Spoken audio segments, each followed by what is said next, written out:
Hey guys, Ben here back with you. Just another Passia Parent Channel video. And today I want to talk about the concept between control versus guidance, right? A lot of times, as parents with our young children, we tend to come across in a more authoritarian, controlling stance. And why shouldn't we? We know better at that point because we're older and they're 7 or what have you. As they get a little older, they become free to make some of their own decisions, and we now have to make a shift from controlling parenting to a place of guidance parenting, right? Now, comes with guidance is the whole idea around support and setting boundaries, right? So, a great example of this might be uh, you have a child that is smoking pot, and you say to them, I really don't want you hanging out with Bobby and his friends because they smoke pot, and I'd better not catch you doing that again. That comes across as a very controlling, authoritarian stance. But more importantly, you've now shown your young adult that I don't trust you to navigate difficult decisions and trust you to navigate picking the right friends. So, a guidance approach might look something like this. Hey, I know you've been hanging out with Bobby. It concerns me that you're hanging out with him because he and his friends smoke pot. And uh, I just want you to know that uh, it's illegal, right? I want to remind you that, offer you some guidance and let you know that you're free to make your own choices. You're free to hang out with whoever you want and navigate that decision. I trust for you to make good judgment around that. But recognize that smoking pot is illegal.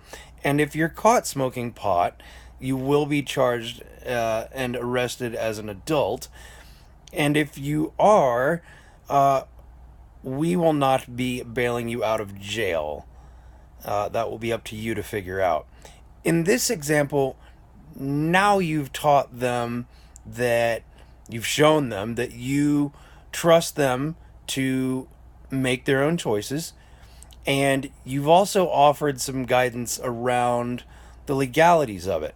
There are no opinions here whatsoever on whether or not you believe pot is an immoral choice. You're not expressing judgment, and you're not creating an ultimatum around being a controlling parent, such as you'd better not hang out with them again, something like that. You've simply offered your guidance on the potential legal risks around the situation. But more importantly, you've established a boundary that very clearly states where your support will end, right? So the idea that we love and support you and trust you to make your own decisions around who you hang out with, but recognize you're not a kid anymore, you're a young adult now, and you will then navigate the consequences of your choices as an adult, right? And if it comes to getting arrested, we are telling you point blank here and now, we will not be bailing you out. So you've shown them that you trust them, you've established a boundary, and you've established where that boundary line ends. Now, the key is to uphold that boundary, right? A lot of parents might cave in that situation, and that's completely their choice, right? Uh, which could be for a number of reasons. But the idea is for today, the idea around controlling of you better not do this, I forbid it, versus you're an adult now and you can navigate XYZ situations and risks. Here are the risks involved, right? That's the guidance piece. And here are the possible consequences. And here is where our support lies if you have to navigate those consequences. So, just something to think about as you're going through trying to navigate this tricky road of parenting with your young adult. And I hope you can find this example helpful and realize it's a little bit extreme, but it's one of countless examples out there, and really just gets down to the nitty gritty of having one of those rough conversations. So, hope you find it educational and useful, and we'll see you next time. Bye bye.